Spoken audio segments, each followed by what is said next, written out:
Hello students and welcome back to Vedantu's NCERT Solutions Class 11th and 12th जहाँ पे हम NCERT की सभी एक्सरसाइजेस काफ़ी डिटेल में डिस्कस करते हैं of all the subjects on one single platform. ये क्वेश्चन है आपकी केमिस्ट्री की क्लास 12th के NCERT का सबसे पहला chapter from your rationalised syllabus of course का क्वेश्चन नंबर 1.1. ये क्वेश्चन कहता है define the term solution, how many types of solutions are formed and write briefly about each type with an example. So this is from the chapter solutions. मैं बता देती हूँ. तो इसमें पूछा गया है सबसे पहले आपको बताना है कि सोल्यूशन का मतलब क्या होता है, कितने तरीके के सोल्यूशन होते हैं और उनके एग्जाम्पल्स के साथ एक्सप्लेन करना है.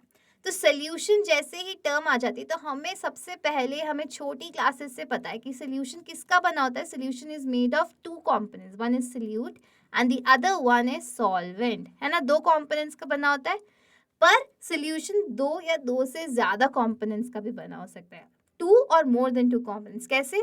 अब सोल्यूट में अगर मैंने पानी में चीनी डाली तो उसी पानी में नमक भी डाल सकती हूँ, तो दो सोल्यूट हो गए मेरे पास, है ना. तो दो या दो से ज्यादा कंपोनेंट्स से भी बनता है हमारा एक सोल्यूशन. पर यहाँ पे जिस सोल्यूशन की बात हो रही है वो किस तरीके का सोल्यूशन है, तो देखो जैसे मैंने एक बीकर लिया, उस बीकर में मैंने पानी लिया, ठीक है. एक और मैंने बीकर लिया, उस बीकर में भी मैंने पानी लिया. अब एक बीकर ए वाले पानी में मैंने शुगर डिसॉल्व किया और बीकर बी वाले पानी में मैंने सैंड डिसॉल्व किया, ठीक है. अब जिसमें मैंने शुगर डाला और डाल के घोला पानी में, तो शुगर तो अच्छे से डिसॉल्व हो गया. अब मुझे कैसा सोल्यूशन मिलेगा?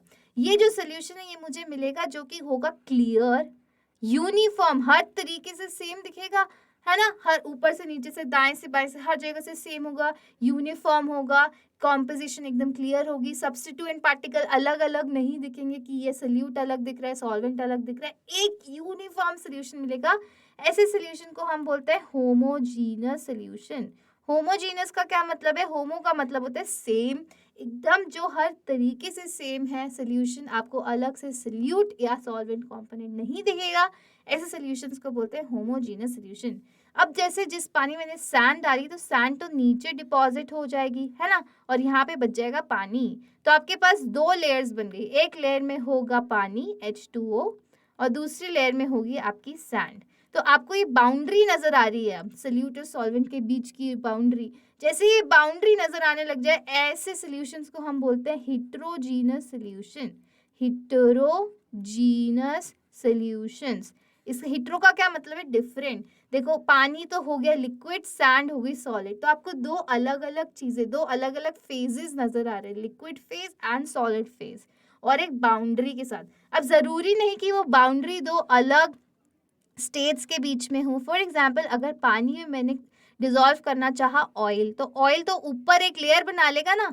अब यहाँ पे ऑयल की लेयर हो गई और यहाँ पे पानी आ गया, पर ऑयल और पानी दोनों क्या है? लिक्विड्स हैं. बट फिर भी you can see a boundary. जैसे ही आपको एक बाउंड्री नजर आने लग जाएगी, ऐसे सोल्यूशंस को हम क्या बोलते हैं? Heterogeneous solution. Both of these solutions are heterogeneous. और जो यहाँ पे सोल्यूशन की बात हो रही है, जो इस चैप्टर में सोल्यूशन की बात हो रही है, वो कैसे सोल्यूशंस है? वो होमोजीनस सोल्यूशंस है. ऐसे सोल्यूशंस को हम मिक्सचर्स भी बोल देते हैं जो हेटेरोजीनस होते हैं, करेक्ट. पर ये क्या होते हैं? ये होते हैं true solution. Homogeneous solutions are true solutions. और ट्रू सोल्यूशन की खासियत क्या होती है कि जो इसमें सॉल्यूट पार्टिकल्स होते हैं, जो कम मात्रा में पार्टिकल्स जैसे सोल्यूट होते हैं, उनका साइज क्या होता है? सोल्यूट का पार्टिकल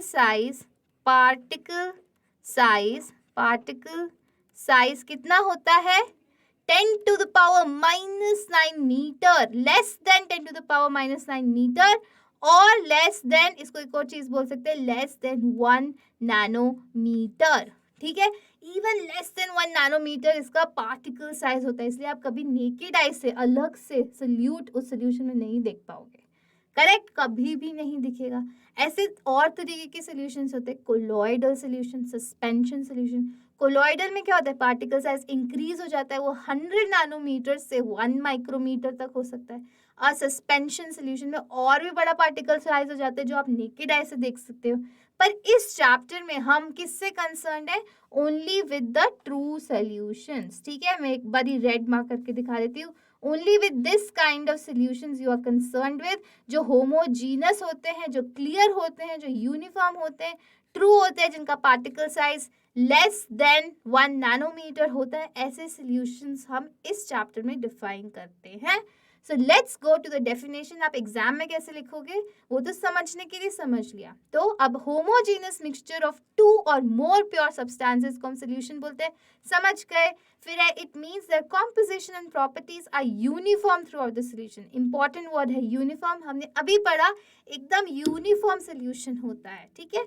उसके बाद दो कंपोनेंट्स होते हैं सोल्यूशन के. एक होता है सोल्यूट, दूसरा होता है सॉल्वेंट. सोल्यूट क्या होता है? जो कम मात्रा में है. सॉल्वेंट जो ज्यादा मात्रा में प्रेजेंट है सोल्यूशन में. इसको सोल्यूट और सॉल्वेंट बोलते हैं. ये इसकी डेफिनेशन है. करेक्ट. अब चलते हैं टाइप्स ऑफ सोल्यूशन. अब टाइप्स ऑफ सोल्यूशन भी हम काफी तरीके से इसके टाइप्स निकालते हैं. सबसे पहला तरीका है based on the solute and solvent. Solute plus solvent. अब हम क्या कर सकते हैं? सॉल्वेंट भी चेंज कर करके देख सकते हैं और सोल्यूट भी चेंज कर करके देख सकते हैं. तो ये सबसे पहले कैटेगरी क्या है कि टाइप्स ऑफ सोल्यूशन में हमने सॉल्वेंट कर दिया है फिक्स. हर जगह यहाँ सॉल्वेंट फिक्स्ड है, यहाँ सॉल्वेंट फिक्स्ड है और यहाँ सॉल्वेंट फिक्स्ड है. ठीक है, फिक्स कर दिया है. और अब हम धीरे धीरे करके क्या चेंज कर रहे हैं? सिर्फ सोल्यूट चेंज कर रहे हैं. तो जैसे ही सॉल्वेंट मतलब जो ज्यादा मात्रा में वो गैस है, तो ऐसे सोल्यूशन को बोलते हैं गैसियस सोल्यूशंस. तो सबसे पहले एग्जांपल है जब सोल्यूट होगा गैस और सॉल्वेंट भी होगा गैस, तो गैस इन गैस. ऐसे आप क्या एग्जाम्पल सोच सकते हो? ऐसे एग्जाम्पल, सबसे अच्छा एग्जाम्पल है एयर. एयर क्या होता है? मिक्सचर ऑफ गैसेस होती है. नाइट्रोजन, ऑक्सीजन, हाइड्रोजन, हीलियम, सारी मिक्सचर ऑफ गैसेस होती है. Gas in gas. तो सबसे अच्छा एग्जाम्पल हो गया इसका एयर. ठीक है. अब नेक्स्ट पे चलते हैं. नेक्स्ट है लिक्विड इन गैस. वापस से गैसियस सोल्यूशन है. लिक्विड इन गैस का सबसे अच्छा एग्जाम्पल क्या होगा? जैसे ह्यूमिडिटी. ह्यूमिडिटी में क्या होता है कि आपकी एयर तो होती ही है, उसमें थोड़ा थोड़ा वाटर ड्रॉपलेट्स हो जाता है. जैसे चिपचिपे लगने लग जाता है ना, ह्यूमिड क्लाइमेट हो जाता है. क्यों? क्योंकि वाटर ड्रॉपलेट्स प्रेजेंट है एयर में. तो सबसे अच्छा एग्जाम्पल लिक्विड इन गैस का हो गया ह्यूमिडिटी. अब है थर्ड सॉलिड इन गैस. इसका एग्जाम्पल अच्छा दिया हुआ है. ये आपके एनसीईआरटी का स्क्रीनशॉट है, वही यूज कर रही हूँ मैं. कैम्फर इन नाइट्रोजन गैस या फिर iodine vapours in the air. ये भी एक बहुत अच्छा एग्जाम्पल है. और फिर सॉलिड इन गैस सोल्यूशन. अब आ जाते हैं लिक्विड सोल्यूशन में. लिक्विड सोल्यूशन में क्या होगा? सॉल्वेंट हो जाएगा लिक्विड. अब हम सोल्यूट चेंज करते रहते हैं. जब मैंने गैस सोल्यूट डाला लिक्विड में, तो उसका सबसे अच्छा एग्जाम्पल क्या है? Gas in liquid. सोचो क्या, कहाँ देखते हो आप? अपनी कोका कोला में, लिम्का में, in all your aerated drinks. उसमें क्या होता है? ड्रिंक में कार्बन डाइऑक्साइड मिली होती है ना? कार्बन डाइऑक्साइड मिला देते हैं. गैस मिलती है लिक्विड में. तो ये सबसे अच्छा एग्जाम्पल क्या हो गया इसका? एरेटेड ड्रिंक्स, है ना? Aerated drinks. ड्रिंक्स भी लिख देती हूँ मैं. चलो यहाँ पे नेक्स्ट आ जाते हैं liquid in liquid. Liquid in liquid तो बहुत इजी है कि मैंने अल्कोहल अगर वाटर में मिला दिया, एसीटोन अगर वाटर में मिला दिया, पर ऐसा होना चाहिए जो घुलना चाहिए पानी में. ऑयल इन वाटर नहीं होगा क्योंकि वो घुलता ही नहीं है. जो घुल जाता है पानी में, ऐसे ऐसे भी हो जाता है लिक्विड इन लिक्विड सोल्यूशन. उसके बाद है solid in liquid. Solid in liquid का क्या मतलब है? जैसे सबसे अच्छा एग्जाम्पल, चीनी जब पानी में मिलाई तो चीनी कैसी थी? सॉलिड थी. तो वही एक अच्छा एग्जाम्पल हो गया सॉलिड इन लिक्विड सोल्यूशन. अब जाते हैं सॉलिड सॉल्यूशंस में. जैसे ही सॉलिड सॉल्यूशंस आ गए, मतलब सॉल्वेंट जो ज्यादा मात्रा में है होगा सॉलिड. तो गैस इन सॉलिड का बेस्ट एग्जाम्पल एनसीईआरटी का है solution of hydrogen in palladium. तो पैलेडियम क्या होता है? एक मेटल होता है पैलेडियम. ठीक है. उस मेटल में ना कुछ ऐसे होल्स होते हैं जहाँ पे हाइड्रोजन आके बैठ जाती है. इन होल्स में हाइड्रोजन आके बैठ जाएगी. तो ऐसे सोल्यूशन को हम क्या बोलते हैं? Gas in solid. सॉलिड पे गैस आके बैठ गई तो गैस इन सॉलिड हो गया. अब है liquid in solid. Liquid in solid का एग्जांपल है amalgam of mercury with sodium.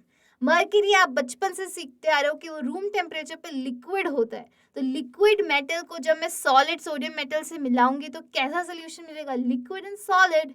उसके बाद है सॉलिड इन सॉलिड सोल्यूशन. अब बोलोगे मैडम ऐसे कैसे सोल्यूशन बनता है? सॉलिड को सॉलिड से कैसे सोल्यूशन बना सकते? बनाते हैं. अलॉयज. अलॉयज क्या होते हैं? Solid in solid. जैसे कि ब्रॉन्ज. ब्रॉन्ज किसका अलॉय है? कॉपर और टिन का. स्टील. स्टील भी अलॉय है. और इसमें से एग्जाम्पल दिया हुआ है कॉपर डिजॉल्व इन गोल्ड. तो जब भी दो मेटल्स एक साथ सॉलिड मेटल्स डिसॉल्व करके अलॉयज बनाते हैं, वो किसका एग्जाम्पल होता है? Good example of solid in solid. तो ये एक तरीके से हमने डिफाइन कर दिया टाइप्स ऑफ सोल्यूशन. दूसरा तरीका है dissolution of the solute in the solvent. This is the next तरीका जिससे हम टाइप्स ऑफ सोल्यूशन डिफाइन करते हैं. मतलब कि कितना सोल्यूट घुला हुआ है आपके सॉल्वेंट में, कितनी चीनी पानी में घुली हुई है. तो सबसे पहला आता है सैचुरेटेड सोल्यूशन। इसमें क्या होता है कि कितनी चीनी, अगर मैंने एक ग्लास में पानी लिया, उसमें मैं चीनी ना घोलती गई, डिसॉल्व करती, मिलाती गई, पर एक पॉइंट ऐसा आएगा जब चीनी आपकी घुलना बंद हो जाएगी। अब मैंने और चीनी उस सोल्यूशन में डालेगा तो चीनी घुलेगी नहीं, बल्कि नीचे तले पे बैठना स्टार्ट हो जाएगी।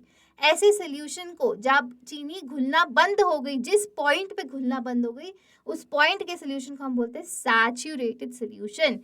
Solution in which no more solute can be dissolve, और सोल्यूट डालूंगी तो वो डिजॉल्व नहीं होगा बल्कि नीचे बैठने लगेगा।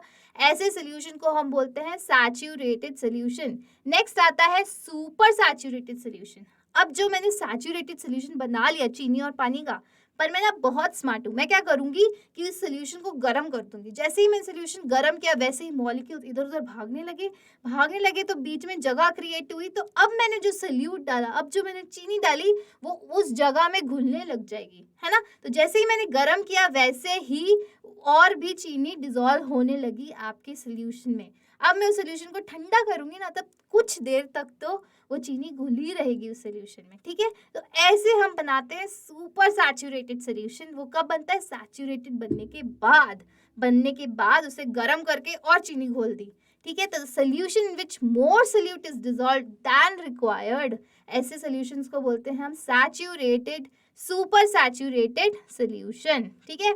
अब आता है आपका अनसैचुरेटेड सोल्यूशन। तो अनसैचुरेटेड सोल्यूशन का क्या मतलब है कि जैसे मैंने एक पानी का ग्लास है, उसमें थोड़ी सी चीनी घोली और पी गई, या फिर थोड़ा सा नमक घोला और पी गई, है ना। तो ऐसे सोल्यूशंस जिसमें और भी सोल्यूट मैं ऐड कर सकती हूँ। अगर मैं और चीनी ऐड करूँगी और नमक ऐड करूँगी तो वो घुलेगा उसमें। तो ऐसे सोल्यूशन को क्या बोलते हैं हम? अनसैचुरेटेड, कि in which more solute can be dissolve. ऐसे इन द सॉल्वेंट, ऐसो को बोलते हैं हम अनसैचुरेटेड सोल्यूशन। सिंपल। ये हो गया दूसरा तरीका for to define the types of solution. Now the third and the last way is depending on the solvent used. तो आप समझिए कि केमिस्ट्री में water is such an important solvent, इसीलिए इसको हम क्या बोलते हैं? यूनिवर्सल सॉल्वेंट भी बोलते हैं। इतना इम्पॉर्टेंट है कि पूरा केमिस्ट्री ही एक्वस नॉन एक्वस में डिवाइडेड है। यूनिवर्सल सॉल्वेंट बोला जाता है वाटर को। मतलब कि जब सॉल्वेंट आपका पानी है तो ऐसे सॉल्यूशंस को बोलते हैं हम एक्वस सोल्यूशन, जब सॉल्वेंट पानी है। और जब सॉल्वेंट पानी नहीं है, इसके अलावा कुछ भी है, तो उनको बोलते हैं नॉन एक्वस। जैसे कि नॉन एक्वस में सॉल्वेंट आपके क्या क्या हो जाएंगे? जैसे सॉल्वेंट हो जाएगा आपका कोई भी ऑर्गेनिक सॉल्वेंट, जैसे बेंजीन हो गया, या फिर क्लोरोफॉर्म हो गया, है ना, या फिर इवन इथेनॉल हो गया, या फिर एसीटोन हो गया। ऐसे कुछ भी एक्सेप्ट वाटर के अलावा कोई भी सॉल्वेंट है तो ऐसे सोल्यूशन को बोलते हैं नॉन एक्वस। और अगर पानी सॉल्वेंट है तो एक्वस सोल्यूशन। तो इन 3 तरीके से हम टाइप्स ऑफ सोल्यूशंस डिफाइन करते हैं। आई होप आपको सोल्यूशन की डेफिनेशन समझ आई होगी, types of solution with examples समझ आए होंगे। और फिर भी कोई डाउट्स है, फिर भी कोई तरीके का सोल्यूशन आपको पता नहीं चल रहा है कि ये कैसा सोल्यूशन है, तो let me know in the comment section below. जो भी डाउट्स है कमेंट सेक्शन में बताइए, मैं आपको सॉल्व करूंगी। And I'll see you in the next video. Also, don't forget to like and subscribe the channel. Bye bye.